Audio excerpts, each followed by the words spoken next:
परमार्थ की कहानियां दीप्तेश के साथ।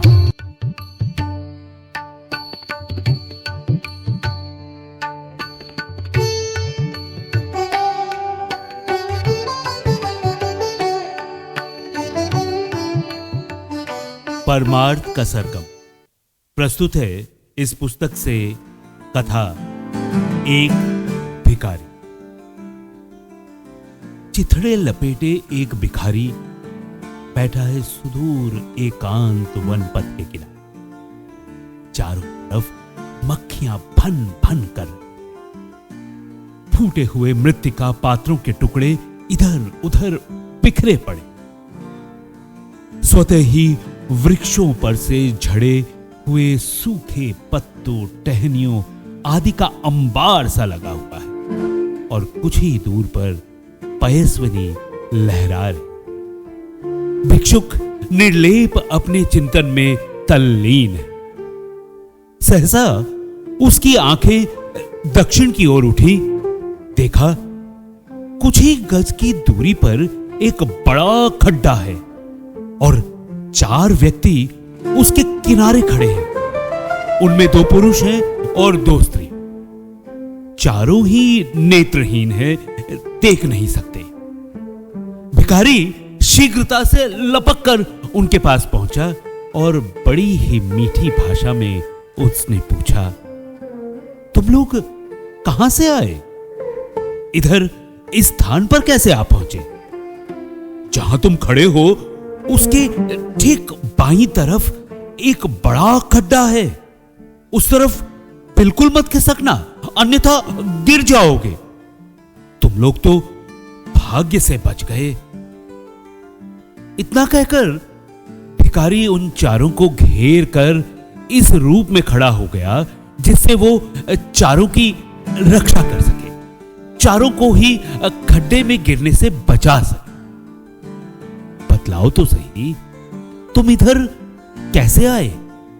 इधर तो बहुत ही कम लोग आते हैं। भिखारी ने फिर मधुर वाणी में पूछा।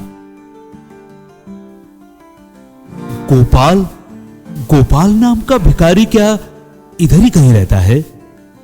हम लोग उसे ही ढूंढते हुए आए हैं। क्या तुम बतला सकते हो वो कहां रहता है? हम बड़ी दूर से आए हैं। रास्ता बड़ा ही बीहड़ था। 9 महीने चलने के बाद आज यहां पहुंचे हैं। अंतिम 1 कोस की यात्रा में ही 7 दिन लग गए हैं, आगंतुकों ने जवाब दिया।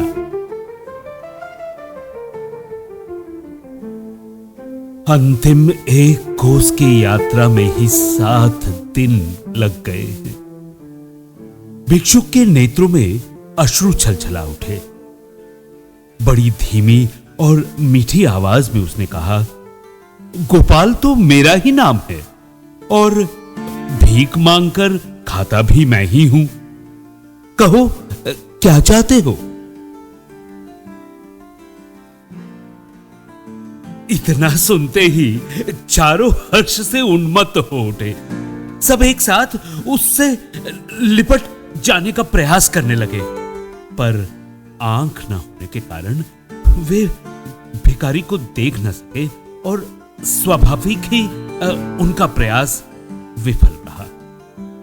वे आकुल कंठ से बार बार चिरौरी मिन्नत कर रहे थे। उनमें सबसे बड़े पुरुष की आयु लगभग 60 वर्ष की थी। केश सफेद हो चले थे। बड़ी ही सादी वेशभूषा थी। आडंबर बिल्कुल नहीं था। दूसरा पुरुष 35 वर्ष के लगभग करीब अधेड़ उम्र का था। उम्र का तकाजा उसमें अभी अल्हड़पन गया नहीं था। बड़ी स्त्री 40 के आसपास थी। वो भी बड़ी शांत और सादगी प्रिय थी। छोटी स्त्री की आयु थी 35 के अंदाज, पर वो बड़ी ही शौकीन प्रवृत्ति की थी। अंधी होने पर भी उसने अपने अंग प्रत्यंगों को सजाने का और श्रृंगार का बड़ा ही निपुण काम किया था। उसे बड़ा शौक था, ऐसा लग रहा था। उसके हाव भाव उसकी इस प्रवृत्ति के द्योतक थे। वे सभी अपने अपने अवस्था अनुसार संबंध बनाकर भिखारी को पुकार कर आतुरता से कह उठे। वृद्ध ने कहा, भैया गोपाल। अधेड़ ने कहा, दादा गोपाल। बड़ी स्त्री ने आवाज दी, पिता गोपाल। और छोटी बोली, मेरे पिता गोपाल, हम सब बड़ी दूर से आए हैं, तुम्हारे पास ही आए हैं। भिखारी ने सहानुभूति पूर्वक स्वर में पूछा, तुम बात तो बतलाओ, कैसे आए हो, किस लिए आए हो? हम सभी एक ही गांव के रहने वाले हैं, जन्म से ही हमारी आंखें नहीं हैं। 10 महीने पहले हम चारों ने ही एक सपना देखा। स्वप्न चारों को ही एक सा हुआ था और लगातार 3 दिन तक होता रहा था। स्वप्न इस प्रकार से था भैया, एक शुभ्र धवल दाढ़ी का व्यक्ति हमारे सामने खड़ा था। बड़ी ही आत्मीयता और स्नेह से वो कह रहा था, तुम्हारी आंखें ठीक हो सकती हैं यदि तुम मेरी एक बात मान लो तो। तुम भी प्रकाश नाम की वस्तु देख सकते हो। संपूर्ण दृश्य जगत तुम्हारे नेत्रों के सामने भी मूर्त हो सकता है।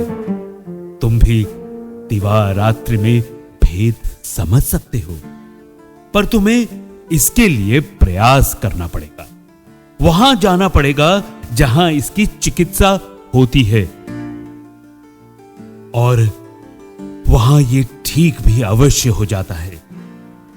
ये स्वप्न नहीं है। भला तुम यदि वहां जाओगे तो तुम्हारी आंखों में अवश्य ही ज्योति आ जाएगी। लगातार 3 दिन के स्वप्न के पश्चात हम लोगों ने आपस में परामर्श किया और चल पड़े। पथ बड़ा ही दुरूह था। भूख से बेहाल रहे हैं। जल बिना कंठ सूखता रहा है। पर क्या करते? दया करके कभी किसी ने खिला दिया तो खा लिया, नहीं तो बिना अन्न जल ही यात्रा करते थे। वनपथ की यात्रा थी, दिशा का ज्ञान नहीं था।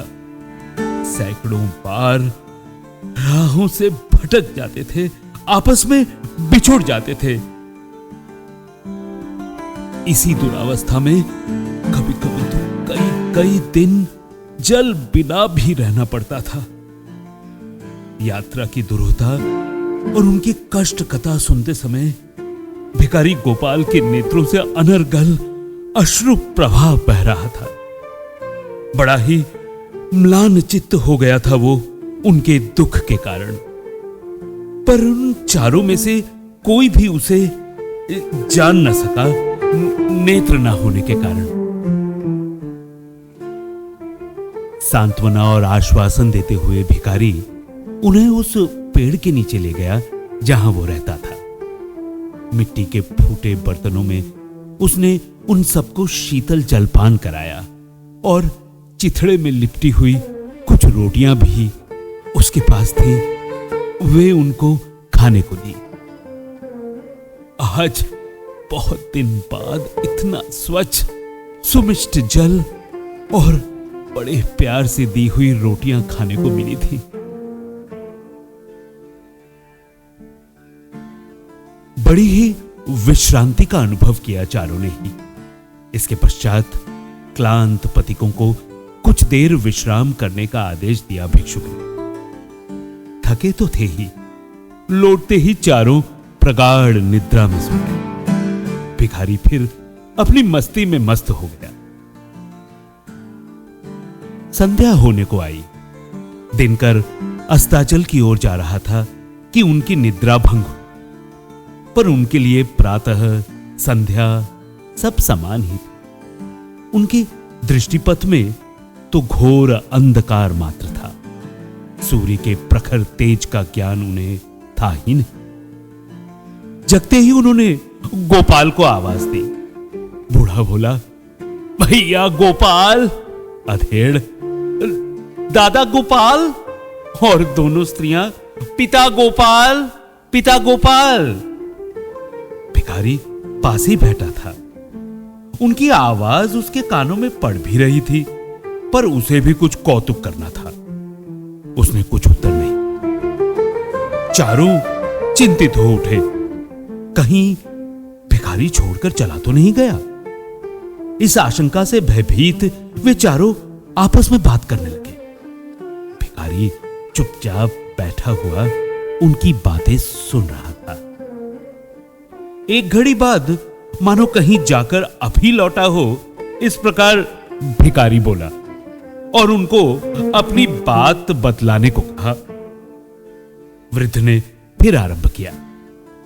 सपने में उस शुभ्र दाढ़ी वाले व्यक्ति ने यही बताया कि सुदूर वन्य प्रांत में गोपाल नाम का एक भिखारी रहता है। वो किसी की भी आंख चाहे कितनी भी बिगड़ी क्यों ना हो, ठीक कर देता है।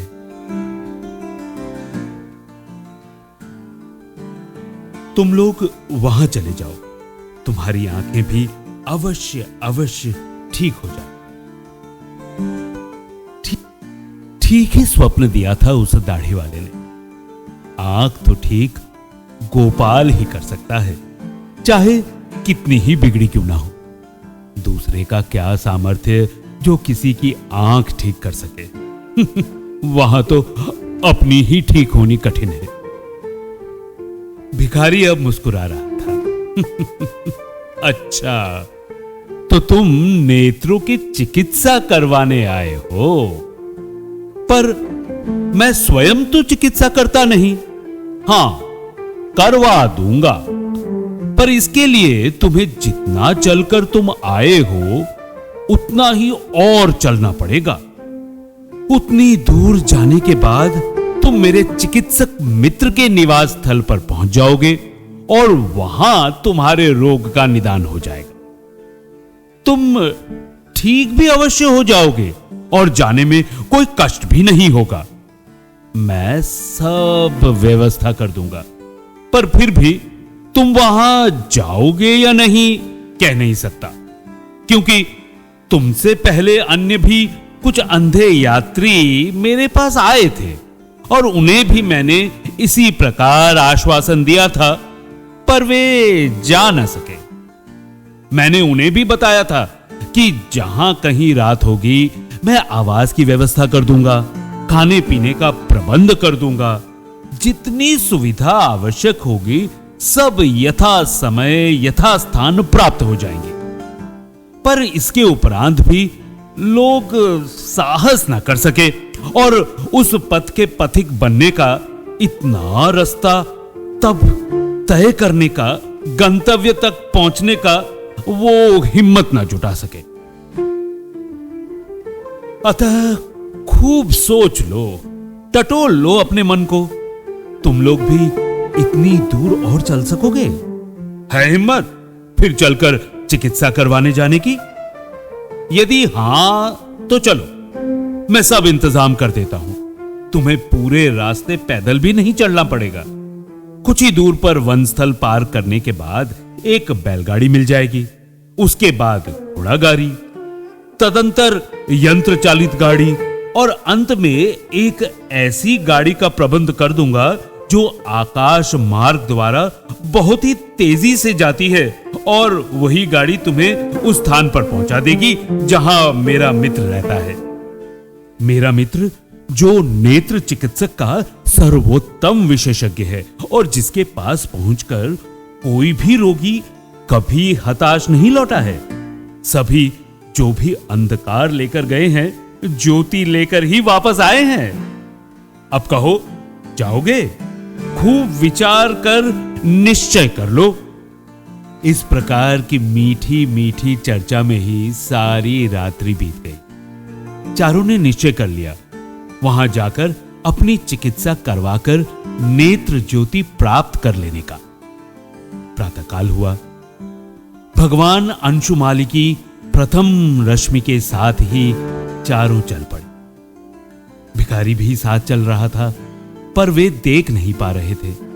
चारों ने 4 पगडंडियां पकड़ ली, पर चारों की दिशा एक ही थी, लक्ष्य एक ही था। वृद्ध बिल्कुल सीधा जा रहा था, उसे इधर उधर की कुछ खबर नहीं थी। उसकी वृत्तियां एकाग्र सी होकर यथाशीघ्र चिकित्सक के पास पहुंचना चाह रही थी। वो शांत चला जा रहा था। अधेड़ भी चल तो रहा था, पर उसके पैर बार बार लड़खड़ा रहे थे। वो इस दृश्य प्रपंच को ना देख सकने पर भी इसके चिंतन में फंस जाता था और बार बार पैर इधर उधर पड़ने लगते थे। जो सबसे छोटी थी वो तो बार बार गिर पड़ती थी। हर ध्वनि, हर स्वर उसका ध्यान आकर्षित कर लेता था और वो अपना ध्यान अपने लक्ष्य से हटाकर अन्य जगह केंद्रित कर देती। नेत्र तो थे नहीं, मन की एकाग्रता भी ना रहने से वो बार बार अपने को संभाल ना पाती थी, गिर जाती थी। एक जो बची थी वो बिल्कुल ठीक जा रही थी। अन्य सब तरफ से मन को हटाकर वो मात्र चिकित्सक के पास पहुंचना चाहती थी और अपनी तरफ से उचित प्रयास कर रही थी। इस प्रकार चारों किसी तरह चल रहे थे। कुछ कुछ दूर पर पहुंचकर ही वे पूछते, अब बैलगाड़ी कहां मिलेगी? क्या हम लोग ठीक जा रहे हैं? भिखारी प्रत्येक बार आवाज बदलकर उत्तर देता, हां हां, तुम ठीक जा रहे हो। बैलगाड़ी कुछ दूर और चलने पर मिलेगी, अभी थोड़ा और पैदल चलना पड़ेगा। आवाज ना पहचानने के कारण वे सर्वथा नहीं समझ पाते थे कि भिखारी ही उनके साथ चल रहा है और वही हर बार आवाज बदल बदल कर उत्तर प्रत्युत्तर दे रहा है। वे समझते सहयात्री कितने अच्छे हैं, कितनी आत्मीयता से हर बात का उत्तर देते हैं। चलते चलते कितने ही दिन और रातें बीत गई, पर वे चलते चले जा रहे थे। उनकी यात्रा का विराम तो अब गंतव्य पर पहुंचकर ही होगा, चाहे कितनी ही दिवा रात्रियां क्यों न बीत जाएं। प्रतिदिन सूर्य के अस्ताचल की ओर जाते ही गोपाल एक सराय की ओर इंगित कर सराय मालिक की आवाज में कहता, सराय आ गया है, ठहरना चाहो तो ठहर जाओ। अंधे हो, गिर पड़ोगे भला, आगे ना जाना। ठहरने पर फिर उनसे बातें करता, भैया तुम कहां से आए हो, कहां जा रहे हो, आदि आदि। फिर आवाज बदलकर उनके हाथ पर खाद्य सामग्री रखकर कहता, खा लो, आज हमारे यहां उत्सव था। हमने 4 भिखारियों को भोजन कराने का व्रत लिया था। भाग्य से तुम मिल गए, यदि खाना चाहो तो खा लो, अन्यथा किसी दूसरे को दे दे। इस प्रकार भिखारी गोपाल उनके भोजन, निवास आदि की व्यवस्था कर देता था। कभी जल की आवश्यकता होने पर आवाज लगाता, जिसको ठंडा पानी पीना हो पी लो, जिसको ठंडा पानी पीना हो पी लो, मैं पानी का सदा व्रत बांटता हूं। फिर स्वयं ही पास जाकर कहता, तुम पानी पीना चाहो तो पिला दूं।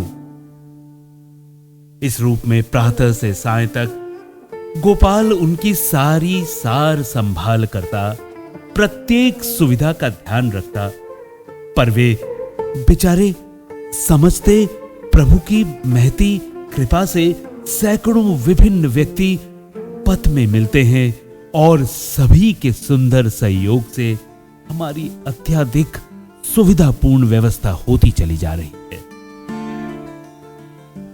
कभी कभी मध्य निशा में किसी की निद्रा भंग हो जाती तो चौकीदार गोपाल तुरंत पास आकर बैठ जाता और बड़ी ही सहृदयता से पूछता, भैया कहां से आए हो, किधर जा रहे हो?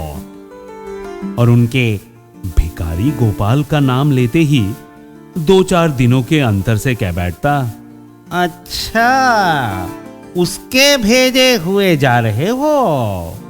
उससे तो मेरी बड़ी पक्की दोस्ती है। बहुत ही सुंदर बात है।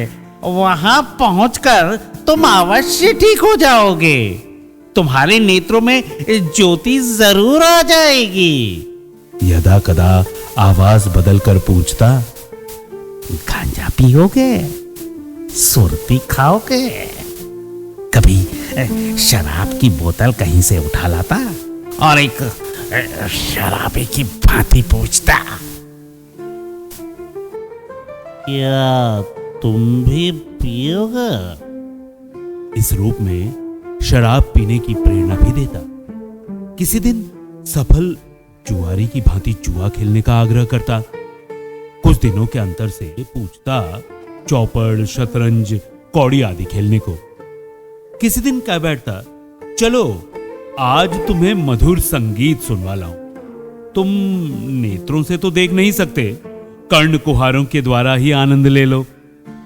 उसके इस भुलावे में जो सबसे छोटी थी वो तो कभी कभी बहक जाती थी और कुछ हद तक वो अधेड़ भी चक्करों में आ जाता था। और तब वो किसी न किसी बहाने से कभी किसी आगंतुक का नाम लेकर अथवा कभी किसी अन्य आवश्यक काम के नाम से प्रसंग बदल देता। इस तरह भुलावे में डालता हुआ वो उन्हें आगे ले जा रहा था। चलते चलते नियत दिन एक स्थल आया। वहां बैलगाड़ी पहले से तैयार खड़ी, पर कोई उसे हाँकने वाला नहीं था। गोपाल स्वयं आकर गाड़ी वाले के स्थान पर बैठ गया और उसकी ही आवाज में बोला, तुम लोग कहां से आए हो? गोपाल, भिखारी का पत्र मेरे पास आया है कि 4 अंधे आने वाले हैं। क्या तुम लोग वे ही हो? मैं तुम्हारे ही लिए गाड़ी लिए खड़ा हूं। चलते चलते चारों के पैरों में फफोले पड़ गए थे। वे सभी बहुत थक गए थे। गाड़ी में बैठने पर उन्हें क्या सुख हुआ, इसे तो वे ही जान सकते थे।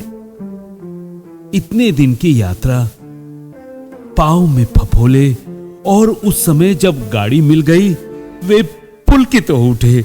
बड़ा सुख का अनुभव किया उन लोगों ने। गाड़ी में बैठे, गाड़ी चल पड़ी। पर वे सब गाड़ी में बैठने के बाद कुछ चंचलता अनुभव करने लगे। सबसे कुछ छेड़छाड़ आरंभ कर दी। इससे वृद्ध की अंगुली में चोट लग गई। छोटी स्त्री के केश नुच गए और अधेड़ के भी कई जगह खरोंच आ गई। बड़ी स्त्री के शांति में कुछ व्यवधान नहीं था। वो तो पूर्ववत ही निश्चल। चोट लगने पर भिखारी प्रत्येक बार उतरकर मरहम पट्टी करता, फिर इस प्रकार की छेड़छाड़ ना करने की हिदायत देता। निश्चित स्थान पर जाकर देखा घोड़ा गाड़ी खड़ी है, पर उस पर भी चालक नहीं था। गोपाल झटपट उस पर जा बैठा और पुकारा, क्या तुम लोग गोपाल के भेजे हुए आए हो? आओ आओ आओ आओ, मैं तुम्हारी ही प्रतीक्षा में बैठा हूं। सब उसमें जा बैठे। एक सुरम्य स्थल को पार करते करते संध्या हो चुकी थी। सब वहां ठहर गए। वहां की धर्मशाला अपेक्षाकृत अधिक स्वच्छ थी तथा जल आदि की सुंदर व्यवस्था थी। भोजन भी अधिक सुरुचिपूर्ण था। प्रातःकाल होते ही यात्रा फिर प्रारंभ हुई। इस बार यंत्र चालित गाड़ी पर चलना था। चालक तो गोपाल था ही, उस पर सवार हो गया। यह गाड़ी बड़ी ही तेजी से गंतव्य की ओर चली। निश्चित स्थान पर पहुंचने पर देखा दूसरी अधिक तीव्र गामिनी गाड़ी तैयार है। इसने तो कुछ ही देर में अपने पड़ाव पर पहुंचा दिया।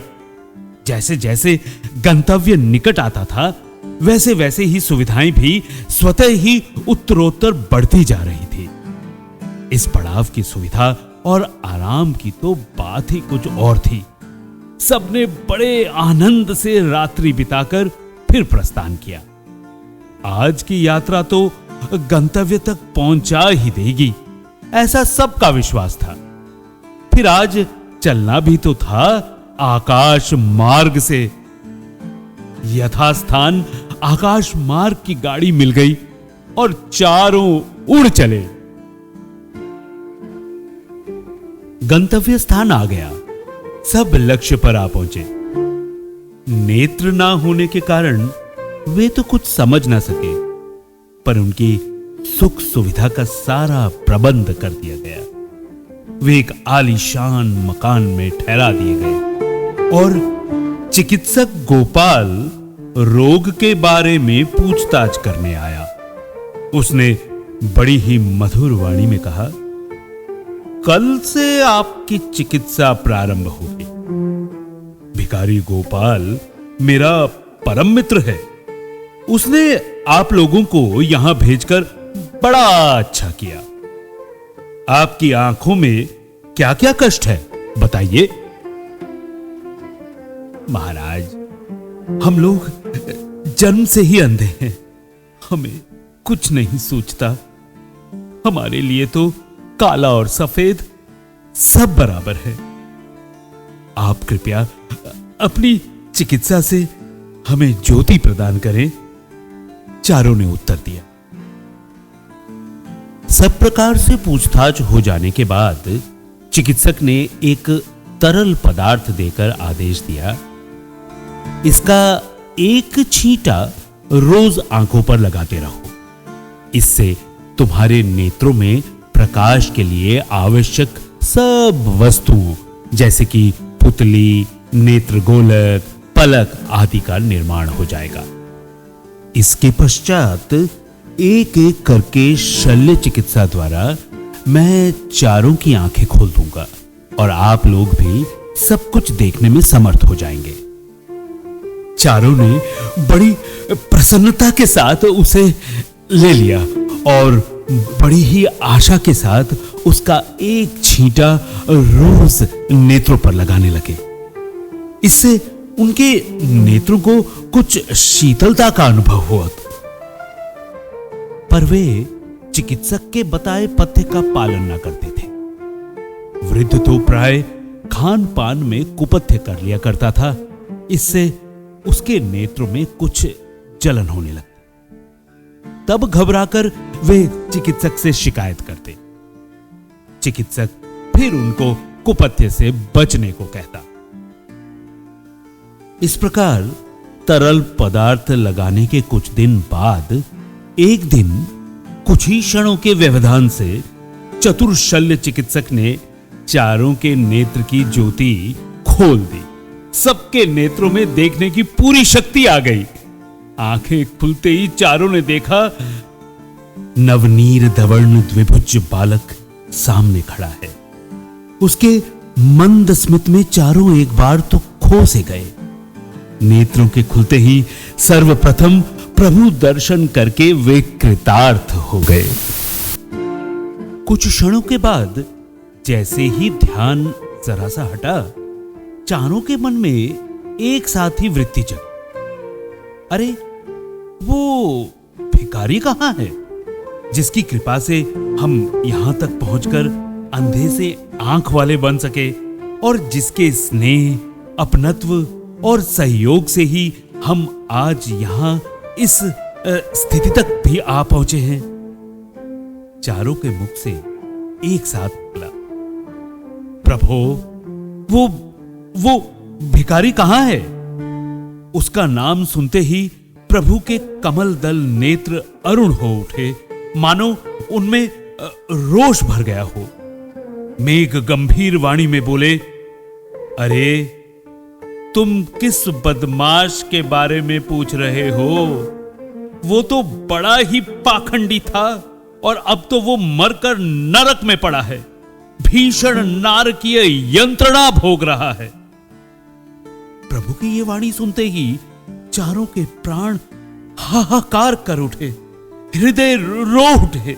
वे कहने लगे, नाथ, हे करुणा सिंधु, कृपया एक बार हमें एक बार हमें हमारे उस परम सुहृद भैया गोपाल, दादा गोपाल और पिता गोपाल के दर्शन करा दीजिए। हमें चाहे इसके लिए कितनी भी भीषणतम यंत्रणा भोगनी पड़े, पर आप उसे एक बार, बस एक बार हमसे मिला दीजिए, अवश्य मिला दीजिए। तुरंत दिखा भीषण नरक कुंड है, चारों ओर अग्नि धधक रही है और भिखारी गोपाल उसमें जल रहा है। देखते ही चारों दुख से उन्मत्त से हो उठे और भैया गोपाल, दादा गोपाल, पिता गोपाल पुकारते हुए उसमें कूदने को उद्यत हो गए।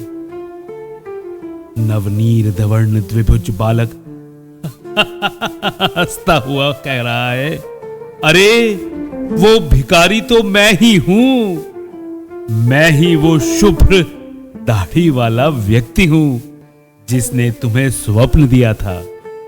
मैं ही पूरी यात्रा में तुम्हारे साथ गाड़ी वाला, सराय वाला, पानी वाला, पथ प्रदर्शन करने वाला बनकर चलता रहा, पर तुम नेत्र ना होने के कारण समझ नहीं पाए।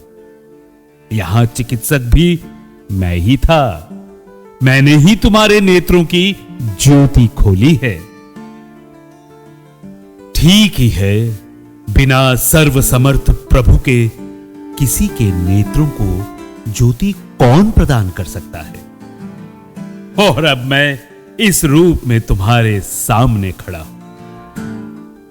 चारों भाव विभोर हो उठे।